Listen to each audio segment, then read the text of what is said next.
Yeah, yeah, and I completely understand what you mean. Like with the job, because that's why I'm not. I haven't stopped looking. Okay, let me do this. See, I tried to do something, and it asked me to do all this stuff. Okay, all right, and you can hear me good, right? So update. So that's how many likes, that's how many comments, and there's more Wow. comments that are actually coming in too. Wow. So now this is stats behind the video. This is the number of accounts to reach. I don't know why it's not showing it here, but now the video is okay. There it is. It's 13,000. Last time I checked, it was like 11. Wow. Yeah, Let's yeah, go. yeah. So when it's funny how you know this, right? When you're going down this path of shooting content, you never know what's really going to resonate with people, and people were really intrigued by what you said about 1492, right? And Hmm. so just because of that outpouring support, I actually want to go through some of the comments that people mentioned. I don't feel like I was actually well versed enough to like comment on them. I know the limitations of my knowledge, and it's always growing. So that's one thing I wanted to do too, kind of go through the comments and kind of like answer those or whatever. But Hey, yeah, you lead and I'll just follow your lead, man. Whatever you want to talk about.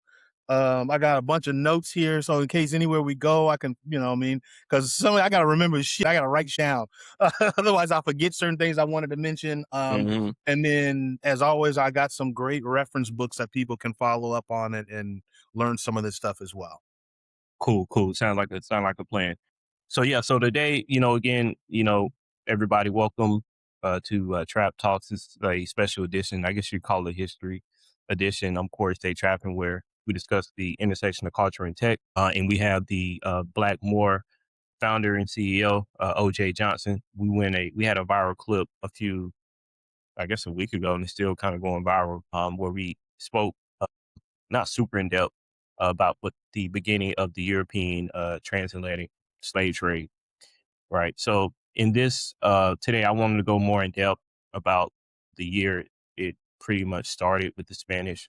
So before 1492, what led up to it, during, and then what are the residual impacts of 1492, and what can we as a people, African descendant people, do with this knowledge to actually survive in the environment that we're in.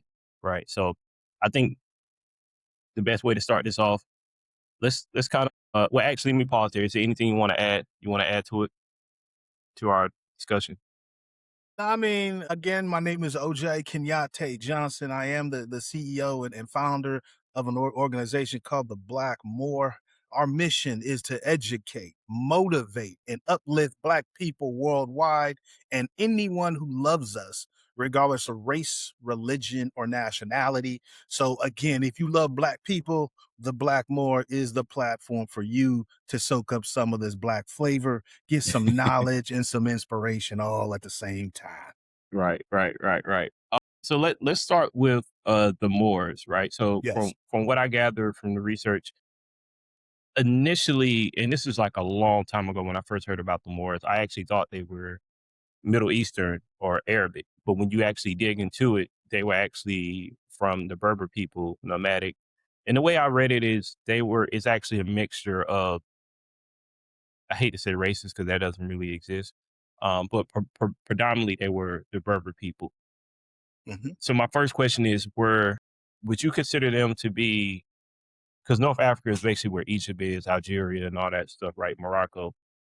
So how closely related do you see them being to the Egyptians in the Kushites, or is this a completely different clan from those? I would say this, man. I would make it very, very simple because people try to complicate it and people, I think, try to misappropriate our history. Hmm But I would say that they were cousins. They're family members. They're all in Africa. They come in all kinds of different shades and colors. But when we're talking about the Moors, we're predominantly talking about a black skinned, dark skinned, melanated people. Now, just so you know, here's where people get twisted, right? In America, historically, you can have one drop of black blood and you are considered black. You have to, abide by Jim Crow laws. If it was slavery, you had to abide by those laws because you were, at the drop of black blood. However, in other countries, like in Arab countries or in North Africa, you can have one drop of Aryan blood or one drop of Arab blood, and they can consider you Arab, right? So you could be a dark skin, and they may want to be. Let's say your dad was Arab, your mom was African. You have a baby, so you come out. You got black skin, but you want to associate with the dominant people. You may want to try to associate with Arab.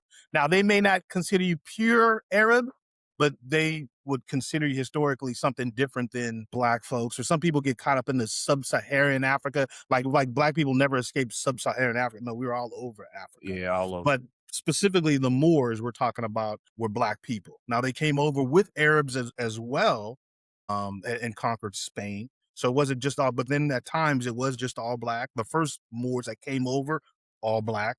When we talk about Tariq bin Zayed, Hmm. Ibn Zayed, pure black, look like me, chocolate man. These are the people that we're talking about that originally came over into Spain. And again, you can look up even the city of Tarifa, that is named after Tariq bin Malik, who again in 710 crossed over the northern part of North Africa into the very, very tip of southern Spain. And that town was named after him, Tarifa. Now he came in there and he started kind of did a exploratory trip, and we get the term tariff, right? Meaning you can't come in and out of a certain port or whatever until you pay money. They had to pay the Moors. And so that was in 710. The next year is when Tariq came over and beat King Roderick of the Visigoths in 711. Again, black people. Now, one point I wanted to make sure that we talk about, because when we're talking about the race and we talk, because again, people want to steal your history, right? Just like they do with the Egyptians. They always want to tell you the Egyptians was white or Arab or all the contributions. It couldn't have been black people. It had been aliens. All that is BS. We talking real history here at the Black Moor. But I want to give you a quick a look. Oh, I left my book in the other room. Shakespeare knew about the Moors, right? One of my favorite Shakespearean play is Othello. I want Really? everybody to check out that play, Othello. That's on an homage to the Moors. Hey, can you pause this for a quick second? Yeah, yeah, yeah, yeah, yeah. Pause this. Hold on. I can't believe I don't have this book. Hold up. All right. Okay. I brought it was in the other side of the room. Okay. Yeah, Hit yeah, record. yeah. Okay. So Shakespeare wrote this play in the 1600s, like 1604. Check out this book right here, right? Othello. One of my favorite Shakespeare. I had to read this in college. And it's called Othello. I think it's called like The Moor of Venice is like the full name, Yeah. I've right? heard of Othello, but I never even knew. Man, they've made a couple of remakes. They made a remake of it with I think I can't remember who was in the remake of it. It's called like you can see it on HBO and stuff. It's like Julia Stiles and I forgot that other brother's name that was in 8 Mile. I think that's him, the main black guy, his partner. I can't believe his name. Anyways, let me tell you though, real quickly. Shakespeare makes no point, and definitely he writes about this and says that Othello was tawny, was dark skinned, right? But historically, when you've seen like Lawrence or Olivia play this in the, I don't know, what, 30s, 40s or whatever, it's usually played by white men until recent years. But Othello was a black man. Shakespeare knew about the Moors that were black. And this story is fantastic. It's about a black general who's a general in an Italian army. And he falls in love with the one of the leaders in the Italian political ranks. He falls in love with his daughter, who was like the prettiest white woman in Italy. And he secretly leaves and marries her. And then the haters come after him. And this is why you always got to be careful of your friends and the people you surround you with, because some of these people in his ranks that were men under him that say they love him, they was secretly hating, and they hated that he had to find his white woman, and they started plotting to get against him and to make him feel like she was cheating, all this kind of stuff. And let me tell you, and Othello bought it hook, line, and sinker. He believed everything they said, and I'm not going to tell you the end of the book, but he goes crazy. It's a Shakespearean tragedy, because he goes crazy believing the lies that his buddies had told him, but they were secretly racist and just hated that this black man had this white woman.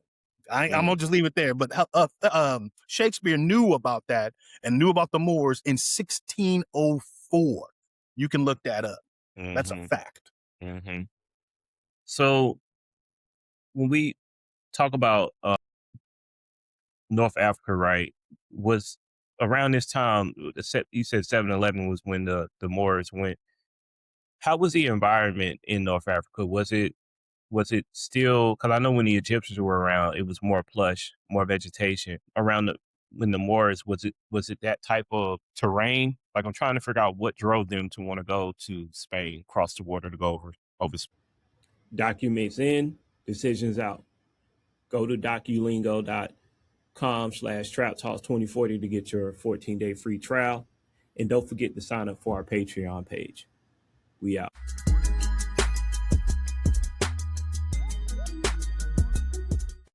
Right. Well, I mean, it wasn't because of the weather or anything like that. I mean, yes, the weather was starting to dry up. You see the desert moving in and stuff like that. But what was really happening is when I believe his name was Count Julian, who had talked to these Moors and said, "Hey, basically King Roderick violated." It was either like his wife or his daughter, and said, "Hey, this guy has gone away on a mission. Basically, he's gone war. You can come in and you can just take over." Right, it'd be easy for you guys to come in because these people are wreaking havoc on us, and we don't like them anyways. So basically, that's what happened. And then when Tariq came over there, he came over there with a few thousand black troops and came over from the Gibraltar, which is, again, we talked about a little bit before. Gibraltar, the Rock of Gibraltar, literally means Rock of Tariq. Jabral is Rock of, and Tar is short for Tariq. So when you see the Rock of Gibraltar, when you see it on insurance commercials or what have you, that is literally a black man's rock. That's where he crossed over Mm. and really just started a whole wave of Moorish high intellect and social changes. And again, we talked about it was the Moors that taught Europeans how to bathe, the importance of bathing, right? I only mention this kind of stuff because I grew up and I just had somebody saying this to me online that, hey, black people that never had any history, never had any culture, never, if it wasn't for white people and slavery, we had to come over and save you guys. And my thing was, you don't know your own history, right? Black people have saved Europe at least twice. More we can really even talk about, but at least two times that even white European historians acknowledge, right? Which is once when Greece and when Europe decided to wake up out of its darkness and join the rest of the world in society. The rest of the world was already old, right? Africa and Asia was already old. So when the Greeks, before they even had anything called Greek philosophy, when they woke up, they came to Africa to learn as students. Again, that's crucial. You got to know the Greeks came over as students. You can look at the leading historian Herodotus, who they even call today the father of history. He wrote about this in detail, the way the people look, what he saw black people. And again, they all came, Aristotle, all of them came as students, not as conquerors, not as anything like that. So never get that history twisted. And then the second time again is when the Moors came over and helped bring Europe out of the darkness and ushered them into the Renaissance era. You always hear about the Renaissance era, but you never figure out, well, why? What made it happen then? Why was that particular time? Same thing with 1492. Why 1492? How come it wasn't 1440? How come it wasn't 1392? Right? It wasn't because the Moors were still running in Mm-hmm. Spain, Portugal, and southern France. They didn't get kicked out until really 1483, 85. The last stronghold was, I believe, in Granada, 1492. And so, again, that's when American history, right? They'll pick up and say, oh, well, Columbus was, selling the 1492. He sold the ocean blue. Right. Again, he was looking for trade routes. He was looking for spices. He's looking to gain Just money, trying to go to right, India.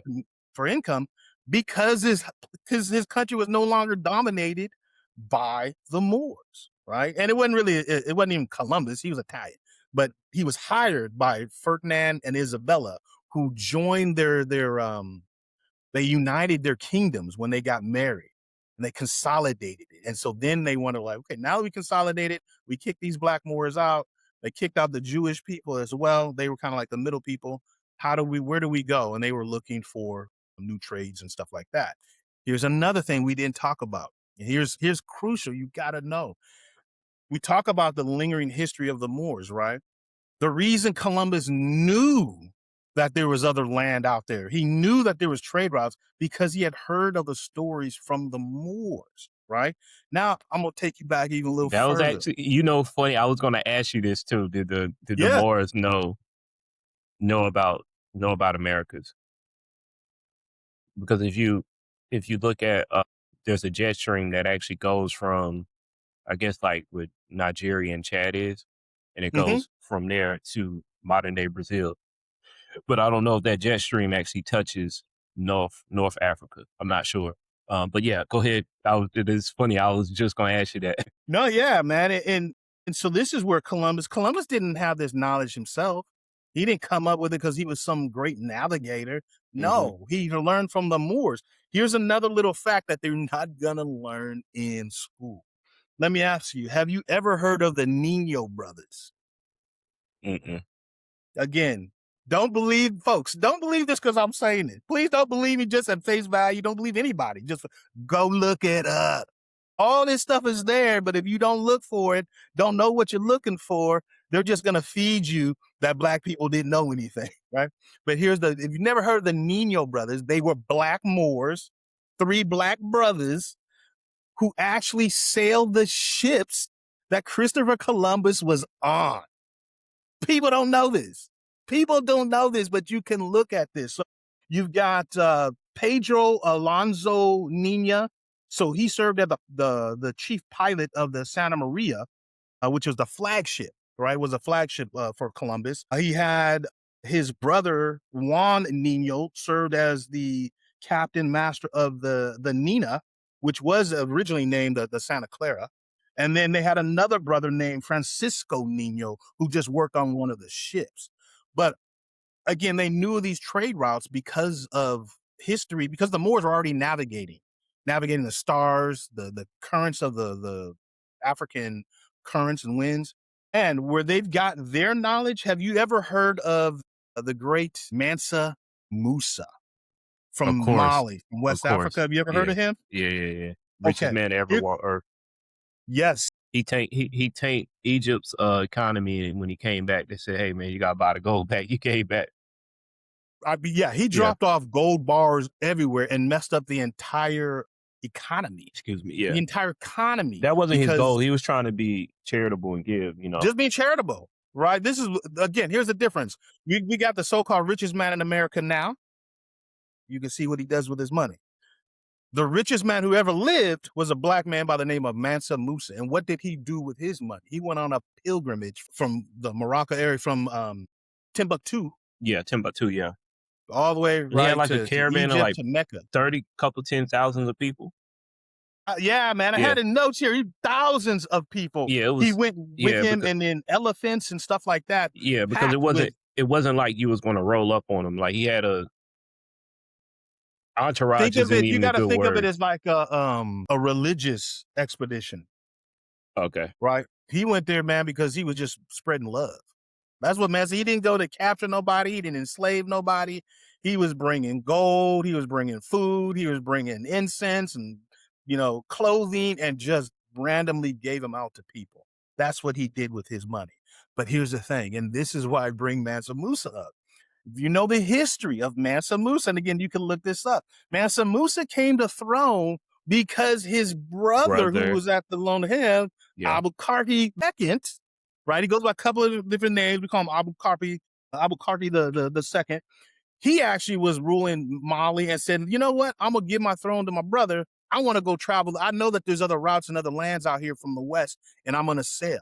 And he sailed with like thousands of ships and people with him to the Americas and never came back, right? This is the history. You'll show that and even Mansa Musa wrote this, that his brother never came back. Then when you look at the evidence on the American side, then you start seeing evidence of Black people here before Columbus ever showed up. Yeah. Before this is in the 1300s, y'all. So again, 150 so odd years before Columbus is when Barkey the second was the one who came over and sailed. And so that knowledge has already been there from the 1300s. And And then one of the ships came back and said that there was like a bad storm and they got scared or whatever, and they came back. And the person that came back said that we don't know where everybody else, we don't know if they survived or not. But they or what later, happened? we don't know Yeah. what happened, but it was later found there's a particular spear that's used in Western Africa at that time, and it was like a blend of different metals, and they found it they found those arrows. Gold tipped. Yep, gold tip. Yep, Gold they tipped. found them in the Caribbean. They found them. I don't know if they found them in Brazil, but probably so. But they definitely found them in the Caribbean. So that Yes. corroborated, like, hey, these Africans were here beforehand. Listen, and you can go and read Christopher Columbus's own diary. In his own diary, he says, I found these people, basically these black people, these dark skinned people. They had gold in their nose. They had spear tips with gold. And I asked them, where did they get it from? And they told him, we got it from the black people that show up from the southeast, who sail once in a while, come back. Now, again, in history, the reason why we don't really make that date, and I asked a history teacher this one time, how come we don't ever celebrate those days or what have you? The reason is because there was no big change or what they call a watershed mark in history at that point. Because here's the thing, when black people come over, we typically don't come over and try to dominate another people. We typically also include and let everybody come on to the barbecue, so to say, right? As long as you got a good heart or whatever, we trust to ease them. So again, when we came over to the Americas, we weren't trying to dominate anybody. We came over, we traded. Those who stayed amalgamated with the indigenous people there and just kept it moving. When Europeans come over, they want to dominate, they want to enslave, they want to take, they have this manifest destiny attitude. Even before that was coined a term, Right. manifest destiny, the attitude was already there. That, hey, wherever we can see is the white man's land. We taking over everything. We're gonna enslave everybody. We taking everybody. That's a European thing, man. Historically. Hmm. Hmm. Don't let me ramble. Yeah. So you were saying that Mansa Musa's people or descendants actually taught the Moors those trade. Yeah. Well, I believe that whole thing is because they are who the Moors are. Right, that whole, eventually, because it's all Mali, Songhai, the West African, and then in the north you have particularly the Berbers, what have you. You have here's two. Definitely check this out. These two names, if you want to talk about two of the baddest Moors to ever live in history. Again, mixed race people, but again, brown black people. If they lived in America, they'd be just black. Yusuf the First was a sultan in Africa and conqueror of champions of Christian. So this is when Muslims and Christians were fighting before even the Crusades. But look his name up, and then Yaqub al-Mansur. He was one of the greatest Moor rulers to ever live, and he kicked everybody's and didn't lose battles of what have you. And you can look this information up. Go check this out in the world's great men of color. This is by J.A. Rogers. Anything by the historian J.A. Rogers, you're good to go. This is where Malcolm X started. When you read his book, you read the autobiography, he mentions these books and J.A. Rogers specifically. That's what got me kind of on my timeline with learning that kind of stuff. And then also check out The Story of the Moors in Spain by Stanley Lane Poole. This is the book here. And this book was written in 1896, I believe. 1886, this book was written. All these books I read firsthand, take notes, highlight, all that. But you can corroborate all the information I'm giving you by checking out those books and just looking up online. Got it. So how did the Moors become Muslims? Was that because I also saw that the Arabs actually were the first outsiders to begin enslaving Africans. I mean, you touched on that. Yes, So was that yes, what brought the Moors to Islam? 'Cause I'm just trying to get yes, an yes. understanding of, oh, okay. It's the spread. It's the same reason why Egypt is Islamic and Arab right now to this day. Hmm. Right? So you have the flight of Muhammad when he basically leaves. He's running basically for his safety. And then you have this spread of Islam. And I believe you can check the date, but I think that date Again, I'm not Muslim. I think every Muslim knows this date, but I think it's 622 Hmm. is when this happened. And then you just see this slow, well, not really that slow, but it's this reign across North Africa. And basically they're like, look, either you submit or we can kill you, or you will just make a slave out of you. Right? Because again, in Islam, you're not supposed to be able to enslave your own people. So if you convert to Islam, then you're not really supposed to be a slave. We're not supposed to treat you differently because you're supposed to be within the true brotherhood of the same religion. And then again, if you refused um, to convert, they would go ahead and enslave you or kill you. This is also why you see in a lot of times in that type of history where somebody could have been started off as a slave, but became a ruler in the house or got his freedom and then went on to, have his own family and what have you. That wasn't uncommon at that point. The main difference though that you see what brought slavery, right? Slavery from old time slavery to modern day slavery, and Americans made chattel slavery. The Arab version of slavery brings in religion. Before that, really, slavery, and when people, oh, well, black people had slaves, It really, wasn't like predominantly, that. it was more just Prisoners like of war. captures of war, prisoners of Yeah, war, yeah, right? It wasn't like you're enslaved. I'm gonna use you to make babies to further to reach my, to yield my crops, and I'm gonna treat you like a pig, and then think of you like that. That's chattel slavery, which yeah. is a big difference, and people mix those two up. Chattel slavery is very, very different than world slavery. Right. And that was one of the comments I saw in on the IG post. That was like, thinking that you was talking about chattel. There was confusion about chattel slavery, and the Arabs didn't do chattel slavery. The Europeans are the ones who introduced it and turned it to like Absolutely, what it was. absolutely. Now that doesn't mean that the Arab slave trade was easy, because it was cruel. It was absolutely. I can show you pictures of some of the stuff and some of the torture techniques and stuff, which is again debauchable, man. And Yeah. we talked earlier about eunuchs. And so again, I mean, I loved when I was a kid. I used to read, or watch like the Arabian Nights, the seven Sinbads of, or what, seven voyages of Sinbad. All that. Back in those days, you hear a lot of harems, right? This is where they collect women from different cultures, all kind of women, right? And they would capture black men and put them in charge, but they would castrate them, and about 50 to 60% of them never survived, right? Because they would drop hot coals into the hole to cauterize the wound, and half of those people are going to die through that process. The other ones, they live, they don't ever have any sexual drive anymore, and they put them in charge of the women because they know that they're not going to try to get busy. That's a whole Hmm. nother dark side, but that's the Arab slave trade that started all of Yeah, that. and they probably lowered their testosterone, so they're not gonna be strong enough to fight. Right. So You don't have none probably when they cut all your, yeah. when they. Yeah. I'm Yeah. just saying, man. Yeah. All right. Yeah, so So that's crazy. Oh, here's another book, man. If you want to really learn the whole kind of process of Christopher Columbus, right? Because everything that we're talking here is just remember, this is just an overview. I can go super deep, but this is all just an overview, just to wet your whistle a little bit to get your appetite. Because I want you to do some research. I want you to read a book. I want you to really do it on your own and not just take what modern day, what they're trying to feed you, right? And do some research. Another book, Christopher Columbus, the African Holocaust. This is a little small book. You can knock this out in one day, right? Fantastic book. Again, by John Henrik Clark. Any book by John Henrik Clark, golden.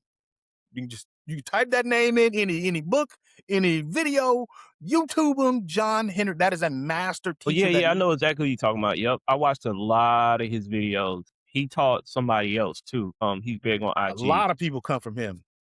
I mean, and then the other guy is Professor Ben, Doctor Ben Yakinen, master teachers. Anything from those guys you can pick up, and you're golden. You should add that to your library.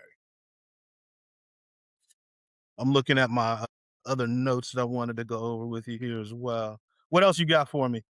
Yeah, yeah. So I think we did a real good job of kind of touching on the before piece of 1492. So I think it'd be good. Let's talk about during, right? So it's funny how all these different subjects kind of come together. But I remember when I was in college and even high school, well, actually mainly in college, I took a Spanish course, and in Spanish, we were just going on like the history of Spanish, the formation of it, or whatever. And there was a chapter in the Spanish book that talked about how the Arabs, this is how it termed in the book, the Arabs influenced Spain, and they showed the architecture. They showed something around.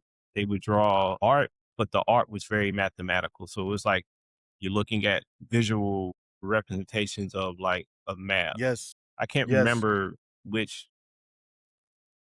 Well, So it's yeah. not that I can't remember which map, but just think of like maybe the Pythagorean theorem. Just using that example, and then they draw that out in a Yes. very Yes. artistic way. The strong influence on the language. So I Yes. think Arabs use la or l. It's their version of the, and you see that version of the Mhm. used a lot in Spanish. Yeah. There Yeah. were who else was there's so they had a lot of big mosques, and I don't think they actually destroyed those mosques. I think they just changed them into churches, so a lot of them That's technically still exist.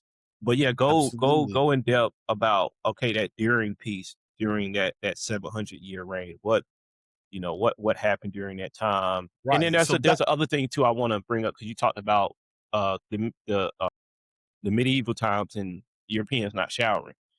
That was the bulk of the reason why the bubonic plague was so crazy because they were I mean, you mentioned it, they were sleeping in the same with their house animals, they and with slept the in the same animals. barns Right, and in the hay and the right. same with their animals, right? So the But Moors again, essentially came on the tail end of the bubonic plague. So, yeah. yeah. And so part of the Muslim religion is cleanliness, right? You're cleaning yourself daily, multiple times a day, what have you. So they had to bring that to Europe because back then, and again, you can look this up, but it was almost like a curse. Like you're talking about people who thought, we bathe maybe once a year, right? That's why in Europe, perfume was so big. They used to just spray perfume over the funk. I think that was going to be it. But it was the Moors People that still do that to this day. right. Right? But the Moors taught him proper hygiene.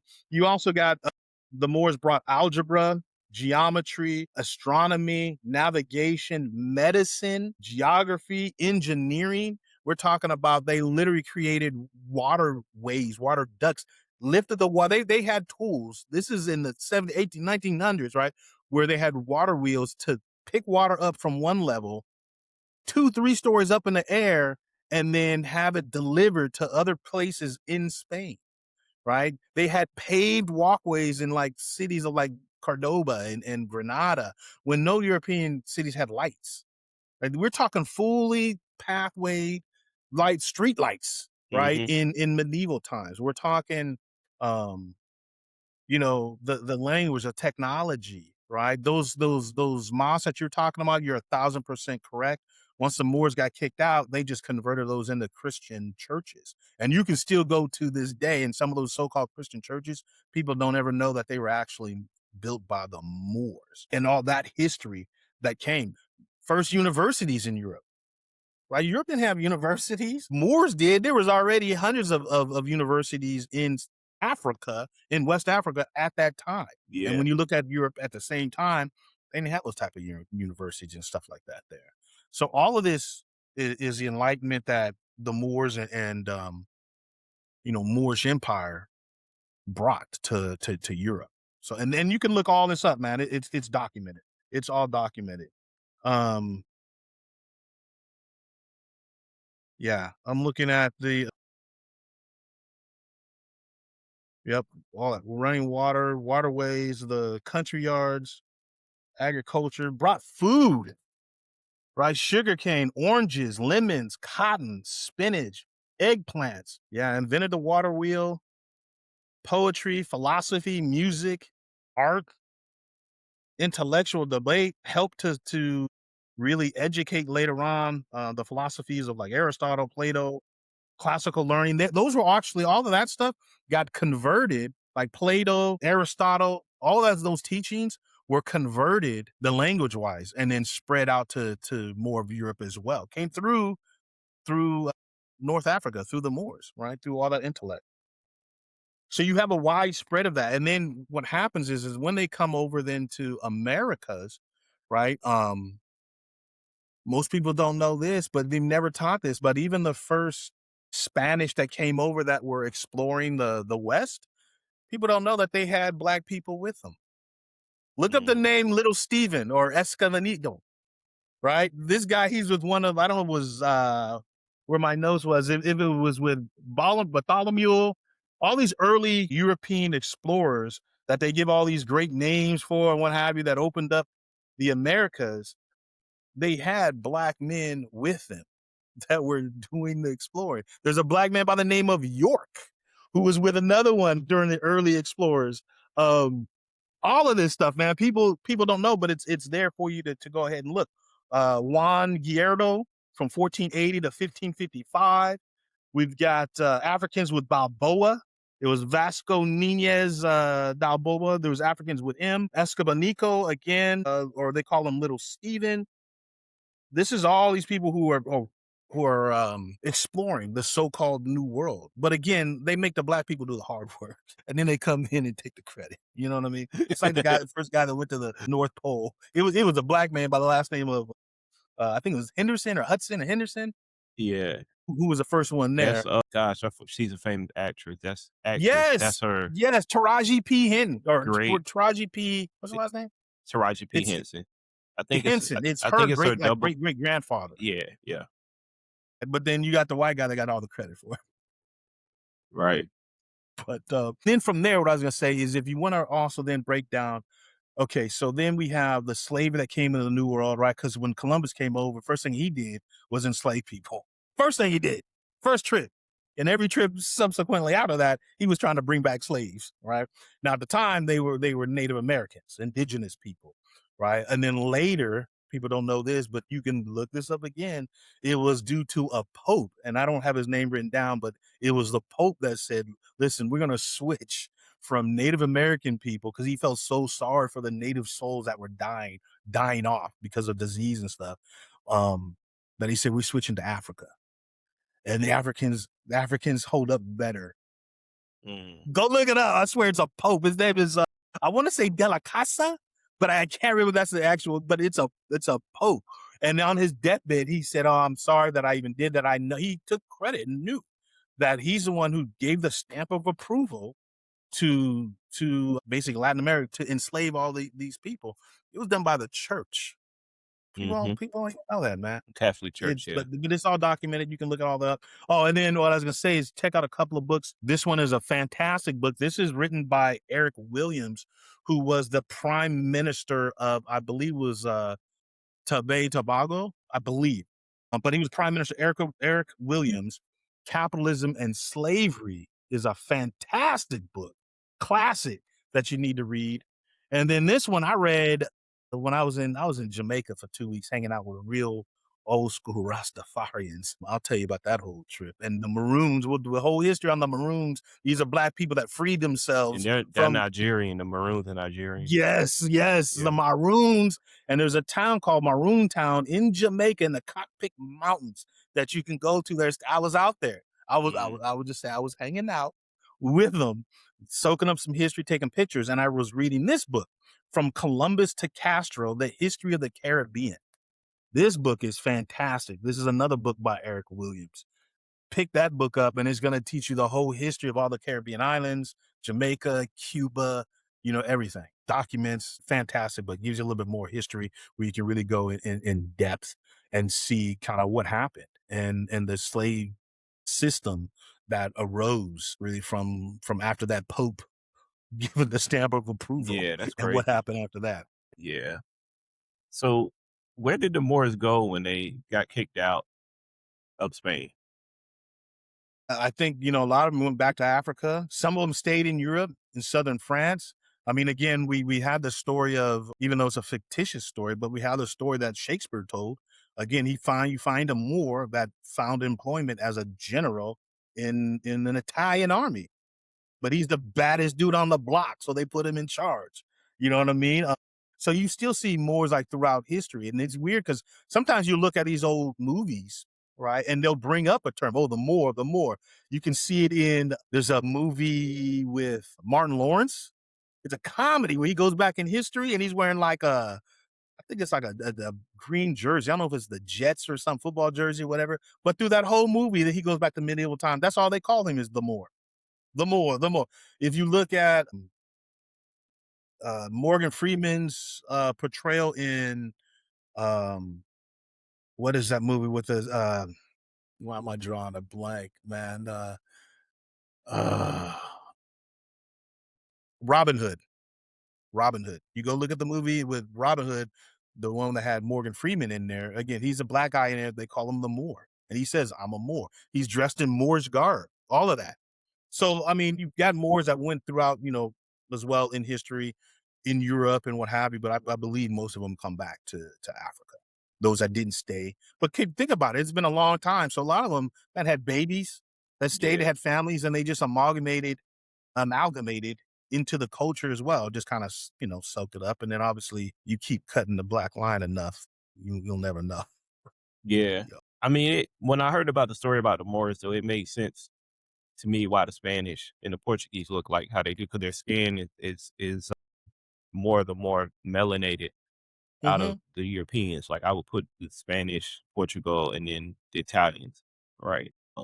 Right, right. But again, and all those people now today are considered white.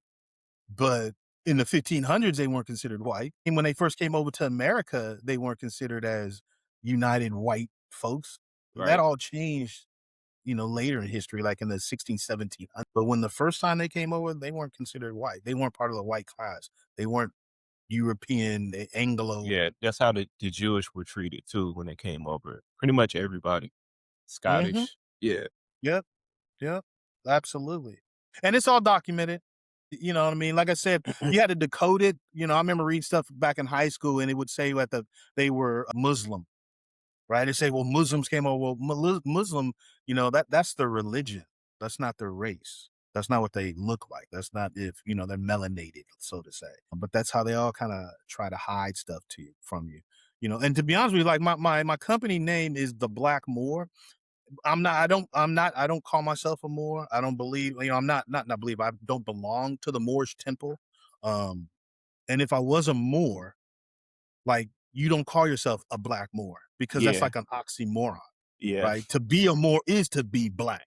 So you Yeah. hear people. So when I do read some people from the Moor, they're like, you can't be a Moor. You never call yourself black. I get it. The only reason I put that up there is because I want to make people understand who I'm talking about.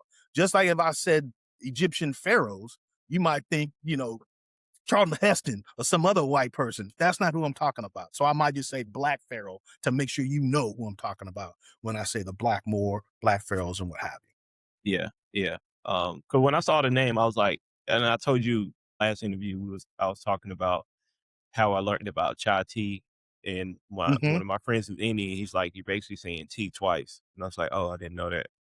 Yes. So yeah, so it's like similar thing, but I understand why you did it, because people who don't know, then it catches them off the rip. They're going to catch, but as they go through their learning, they're like, oh, you don't have to say Black Moor. It's the Right. Moor. Right. But I Yeah. want them to go look it up. Most people don't even know who the Moors are. I've never even heard of the term, the Moors. They have no clue. I'm like, go look it up, man. It was almost 800 years of Moorish domination in Europe, right? And it's there. But you still got people that said black people never achieved anything. Black people was never educated. We never had any higher learning until somebody white had to teach us. That's all BS. And that all is just portrayed because they had to justify the European slave trade. You Hmm. can't you can't be religious or be Christian, enslave God's people, right? And believe and teach that they are God's people and that they had a higher education. Nah, you got to believe, oh, these are nobody.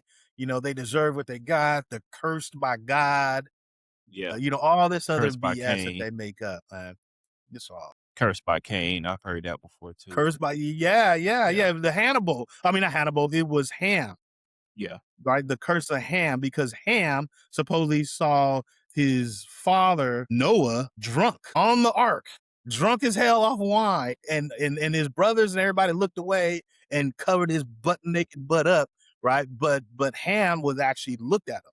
And so then the story goes that they tell you that then God told Ham, we are going to curse you, your children. And so all of your offspring and your children that go on from there and your lineage will be slaves to everybody else in the world. That's the story that they try to hit us with. Again, that's all BS though. Yeah, kind of crazy. Really crazy. Yeah, To me, it just is really crazy. But yeah, that's why you got to know your history. yeah. You know, I had to learn all this stuff, man, because again, I didn't know. I knew the stuff that I was being told wasn't true, but I wasn't old enough and didn't have the intellect to argue this stuff. To say, well, Hmm. wait, what about this? What about, blah, blah, blah, blah, blah, blah. Um, I just didn't have the intellect, but that's what put me on my drive to look, I'm gonna gain this knowledge. I'm gonna keep learning. And that's why, man, what we're doing today is like a blessing to me. I told my wife the other day, listen, if I wake up and the day I die, I hope I wake up and inspire somebody. I teach some history to somebody. I wake you up to the true history of what's going on. And then I can go ahead and go die and be with my maker. I'll be happy. I want to do that every single day of my life. Look, and Yeah. let me just say this for you and anybody else that may be watching this, right? My goal for the Black Moor is I want you to be able to come to my platform and be inspired 24 hours a day. I don't care what time zone you are in. I don't care where you live. I don't care if it's in Africa, America, if it's in Asia somewhere. I want you to be able to come in, soak up some black flavor, right? Be inspired and also get some true history 24 hours a day. That is my goal. I want to work with creators, anybody who's willing to educate, motivate, and uplift Black people and everyone around the world and people who love us. Come on in. I want to work with everybody, right? 24 hours a day, 7 days a week. Let's get a hub going. Let's get a whole movement going to kind of, we got to battle this rise of white supremacy that's coming back that we see, man. It's gonna take all of us. Black, white, orange, yellow, green, purple. It's gonna take everybody. Question about that. Do you think that white supremacy was really ever dormant, or do you think it's just basically now it's just they No, feel I emboldened? think I don't know about dormant, but it was at a point where, if you were racist, you didn't want to come out in public. You weren't comfortable coming out in public being a racist. Could be, oh, you're racist. We were trying at a point, trying to move away from racism, trying to move together, right? But all this is again what I call the Obama backlash. Once Yeah. Trump comes in, right, then he wants to just change all this and he makes it comfortable for these white supremacists to come in. He makes it, I mean, they had a playbook, Project 2025. Right? They tried to deny that they were going to do the stuff in it, but they did every single thing in that playbook. Like they've gutted the education system, literally made it illegal, took down any comments about the Tuskegee Airmen in the Yeah. the advertisements for the Air Force. Now this is black excellence on top of black excellence. No DEI, no nobody who had to lower their standards or anything like that. And you don't even want to include it. You want to make it illegal to even talk about race or black people or anything in the history books, the military, or anywhere. Man, this is Yeah. just a whole backlash, man. It drives me crazy. Yeah. Yeah. Horrible, but Or we got to get out of it though. But yeah. we see it. I mean, it's like you see all the Klansmen now, they don't have to wear hoods. Right? You know it's bad when you can have, thousands. Let me repeat this. Thousands of white men storm the US Capitol, climbing the walls like cockroaches and screaming to hang the Vice President of the United States. Yeah. And not only does nothing happen to them, they get pardoned by the US president, and the And president wants to pay them reparations. Wants to pay them reparations after they've been convicted. He pardons them, right? Let me ask you, do you think that would ever happen if that was thousands of black people climbing the wall? Or nah. thousands of Muslim people. Imagine, and again, I don't know all the names and terms for the Muslim clothing, but imagine, you know, full Muslim long clothing, Yeah. climbing the walls, yelling, "Hang the vice president." What do you think the outcome would be? Would it be the same? And do you think those people would get a pardon? And It would have Come been a on. bloodbath. Absolutely. Yeah. And I saw Absolutely. I saw a video. It was a security guard. I think he used to work for the White House, and he said that every time Farrakhan came, he said the level of security they had in anticipation of something was going to happen. Mhm. He said he had never seen that before, and it's like, that's a suicide mission. Like, why would you go to the White House to try to kill the president? Like, so Farrakhan would never. Anybody in their right mind wouldn't do that And per se. Farrakhan never did that. Yeah, Farrakhan never, you don't see him provoking violence against anybody. You hear him yeah, talking the truth yeah, unapologetically, right? But you don't have him saying, "Let's create a riot and let's go take something over," or, you know what I mean? That never happens. And the fruit of Islam is too organized. Them brothers, they move in unison, in yeah, stop like the in unison, boy. So yeah, none of that discord and wild craziness or anything like that even allowed from the yeah, fruit of Islam. yeah. All right. So okay, so the Moors, we got 1492, Coming right? on, we got So, the discover the new world, hmm right? so all right. So with this information, right? We know about the Moors. We know about what obviously Christopher Columbus did coming over to the Americas. It's almost like me and you are a direct product. So that what what do we do with this information to actually help us thrive in the future? That's a good question, man. I think each one teach one. I think we've gotta talk about it. We gotta spread the knowledge, right? To me, and honestly, I love to talk about this knowledge because I think so many black people think less of themselves Yeah. and have been brainwashed into thinking that we don't come from a great people. We never had anything great, and it's not really us. I also think that a lot of black people have been brainwashed into thinking that we need to speak a certain way, or to be black, you got to be ghetto, you got to be ratchet, you got to be what have you, and that's what black is.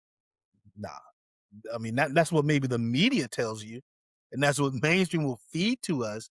But like the old Carter G. Woodson in the book, The Miseducation of the Negro.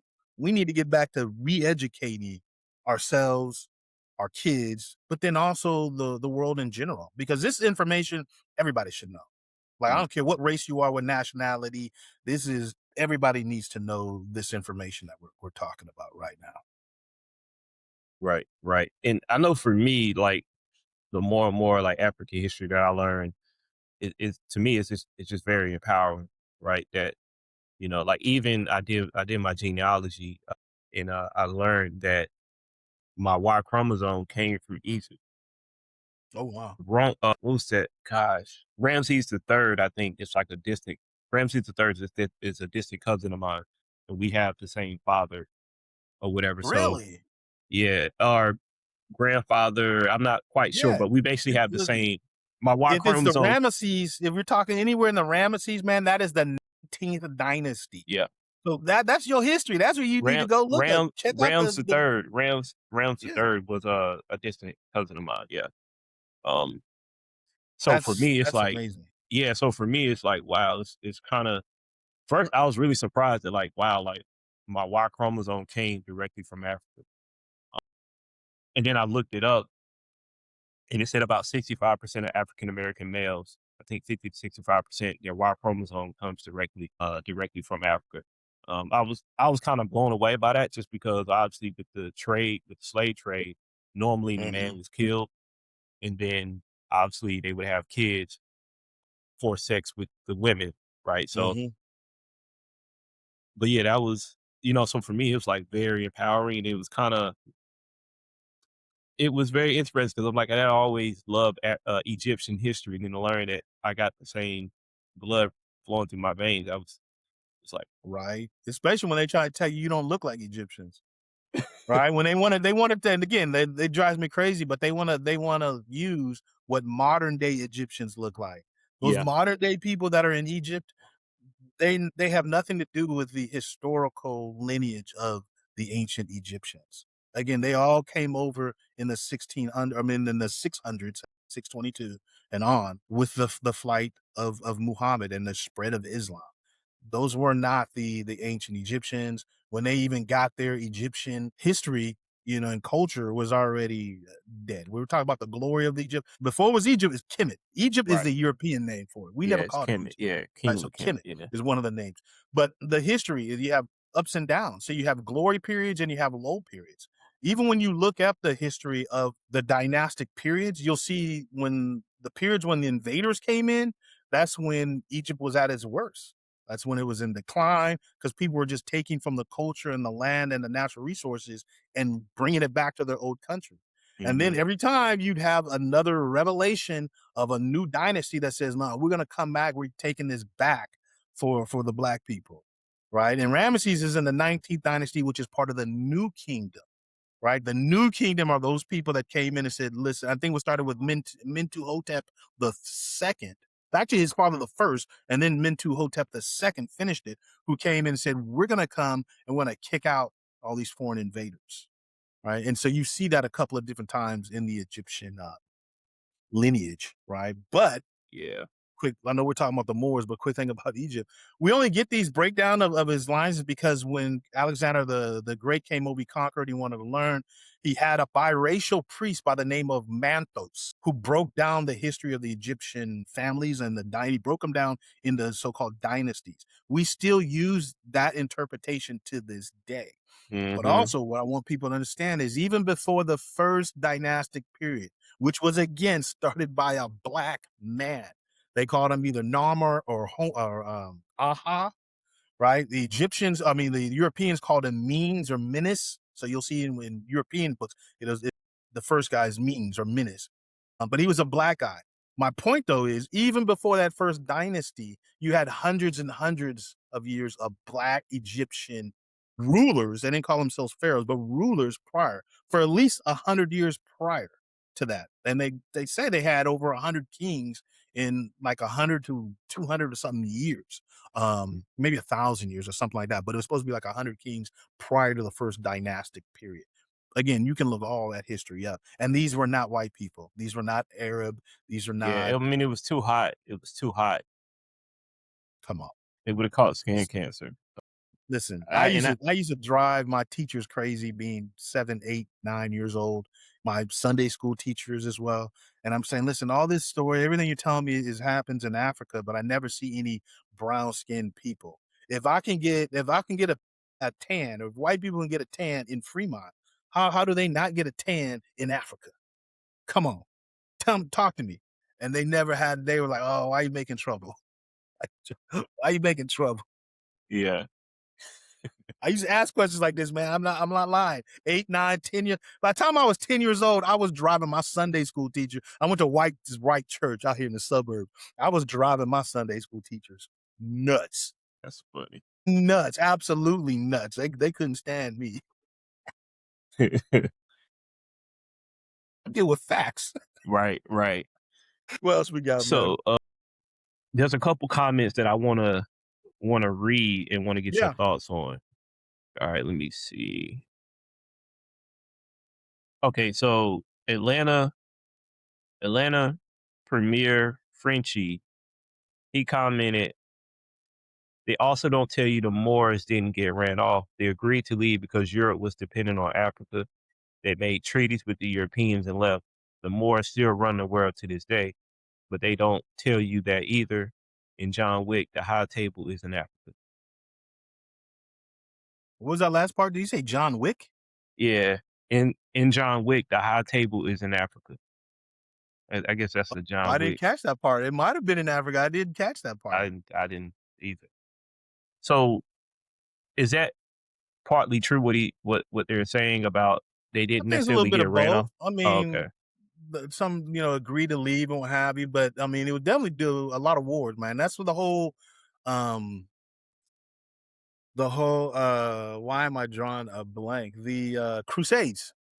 The whole thing when you ever see all the whole Crusades and you see all these white guys with the armor and you know what I mean, and they're going out is begin as a battle between Christians and Muslims, and that all started with But the Christians were killing Christians, so Absolutely, Well, I Christians mean, was killing Christians. That's a whole nother story they don't want to tell you about. But I yes, mean, that they was were killing about them as well. And I don't again, know. because it wasn't this unified Yeah, type deal. You know what I mean? And then you have a branch and mix in Christianity between the Holy Roman Catholic Church. That's where you get, and then you get to split off where you get King James, who then wants to go ahead and write his own version of the Bible, and he writes it in Shakespearean English. Right? They never spoke that way when the Bible was trying, you know what I yeah. mean? But so you see this split, and you see, yeah.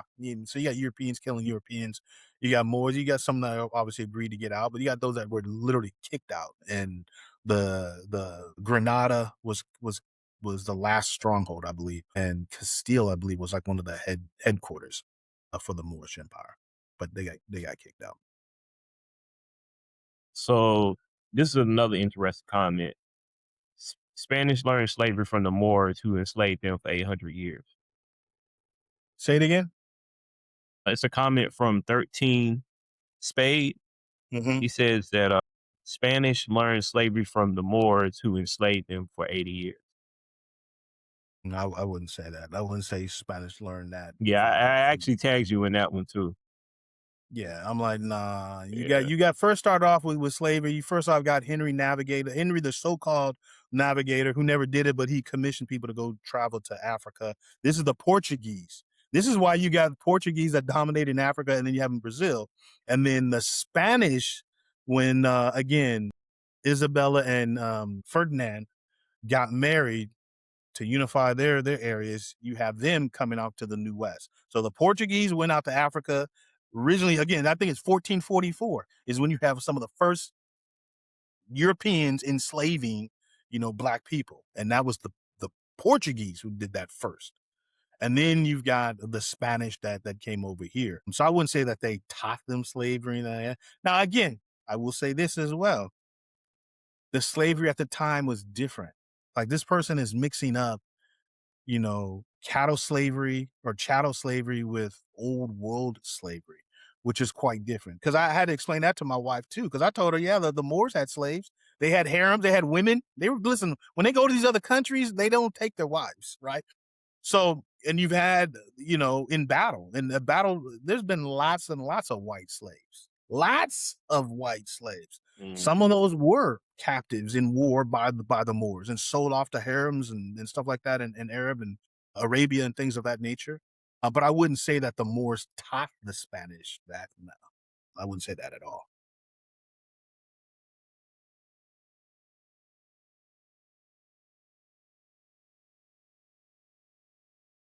Yeah, those about the only ones. There was a few comments where I was like, yeah, I would delete it. But it wasn't, you could tell it was some misinformation a little bit. So I didn't really delete it. Glad I But didn't have that's okay. anybody Sometimes you got crazy to on it. read the misinformation because it's so prevalent that's out there. And then that Hmm. gives us like, look, let's deal with it. Right? Let's deal with it. That's the same. Again, you get the same argument from people. Why are you complaining? Black people sold slaves. Black people had slavery, or black people helped with the slave trade. Again, we can talk all about that, but it wasn't the chattel slave you're talking about. Those black people in Africa who sold the slaves, they had no clue of what was ahead. They thought Hey, just like, hey, I got some captive warriors or some people I captured from another tribe, another people, we gonna give them to you guys, and then you give us guns, weapons, or what have you. But they didn't know that it was gonna be this chattel slavery type situation. It was just totally, totally different. They also try to blame you because of the first, technically the first guy that had slavery for life. Right when you move from indentured servants, like the first blacks were indentured servants, meaning they had to serve a certain time, then they earned their freedom. What happened? I believe his last name was Johnson, right? Maybe one of my descendants. He gained his freedom, got his freedom, but then he continued to have his family that he bought as slaves. And he had another, I believe was another person that he was able to go to court and hold this person indefinite in slavery. And that's one of the first cases that you see of indefinite slavery here in the Americas. You can look at that. I This mean, is a great research book I I saw, I always saw, use. I saw. Uh, it was a history show or some or a genealogy show, and they showed where this man had died, and then he was signing. He was assigning all his assets to his kids and stuff, and he's like, the kids of these slaves were being perpetuity served, that the family and blah blah blah. And I was like, wow, it was kind of crazy. It was Yeah. still in, and a lot of this stuff is still in these courthouses, clerk of The courts with document, yeah, absolutely. documents. Yeah, cause they Is essentially there. have You to can keep see them. it. Yeah, yeah, Yeah. This book talks a little great. I mean, this is a classic history book. Before the Mayflower, The History of Black America by Lerone Butler Jr. Classic.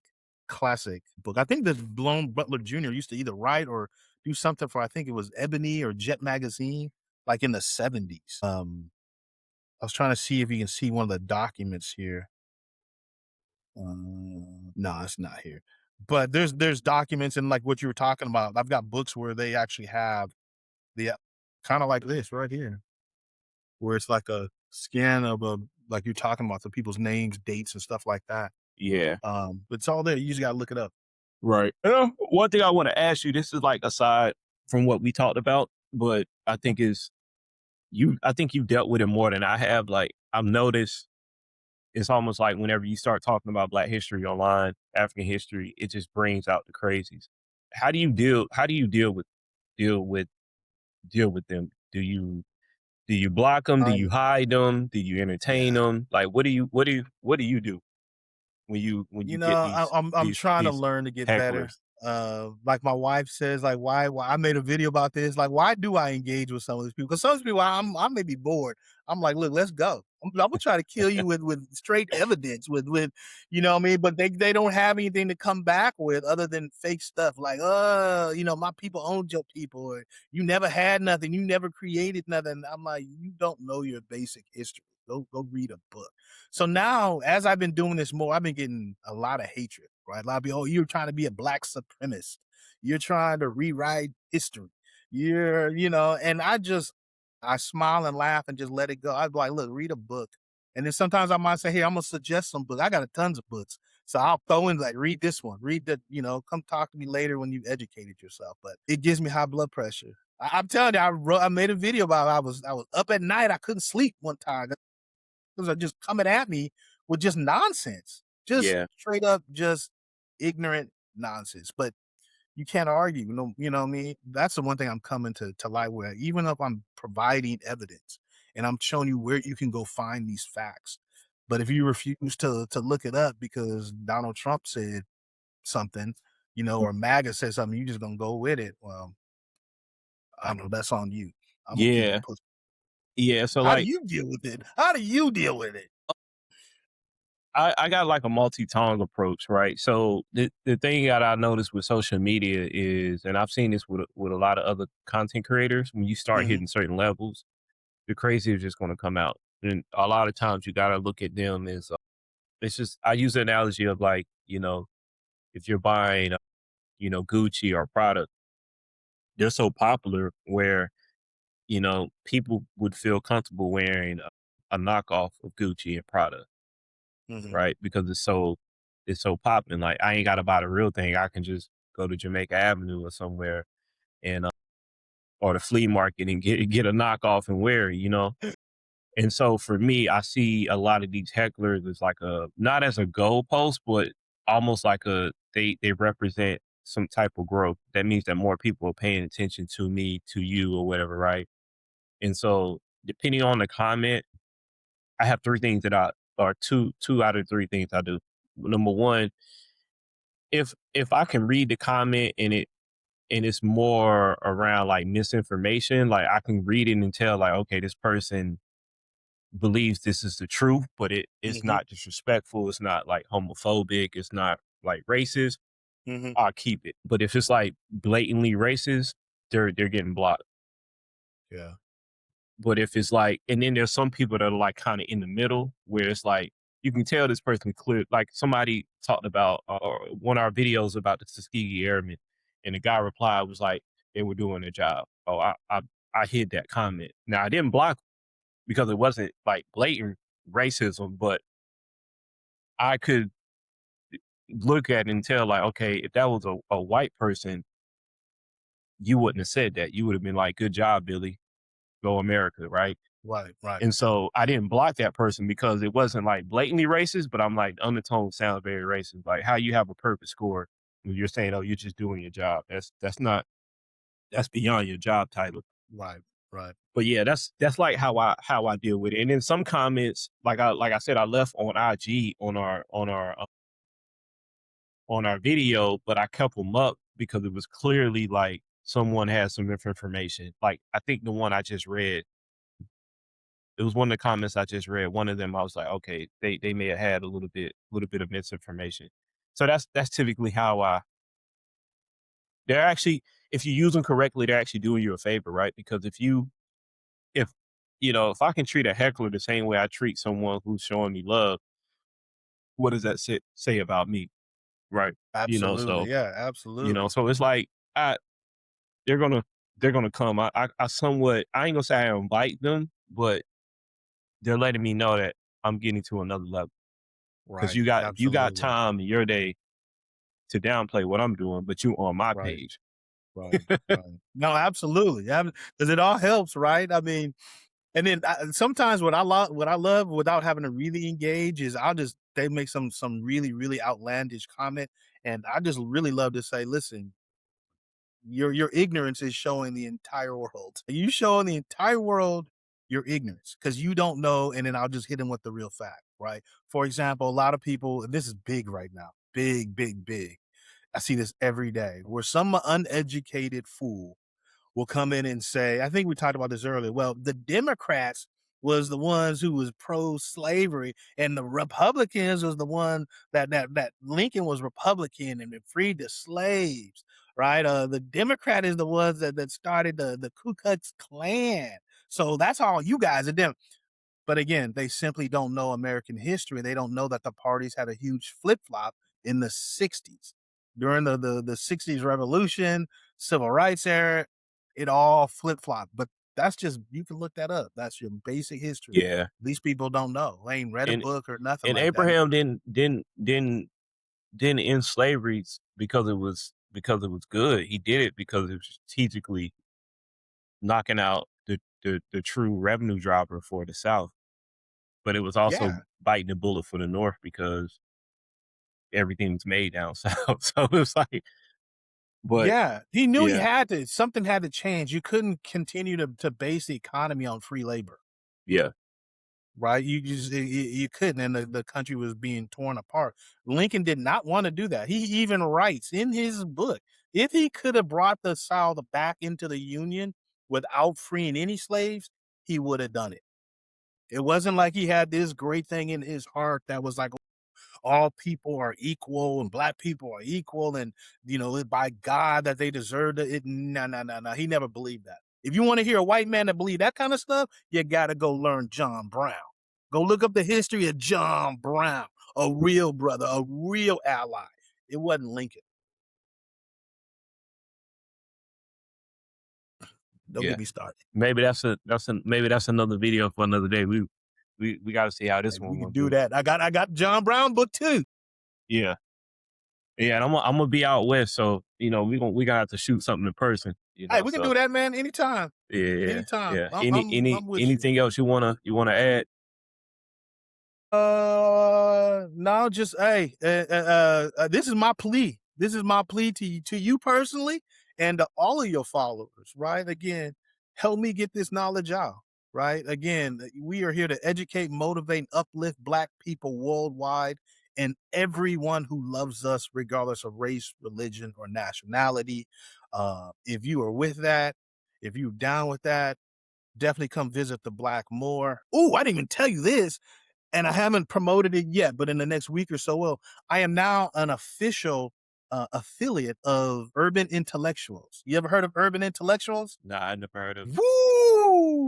Hey, I want everybody who is viewing this, go check out Urban Intellectuals. Now, hey, if you go to my link from the Black Moor and you click on it and go to there, it'll help me out a little bit because I'm promoting their stuff. But I've been promoting Urban Intellectuals for almost 10 years now. I think they've been in business 8 years, so the whole time.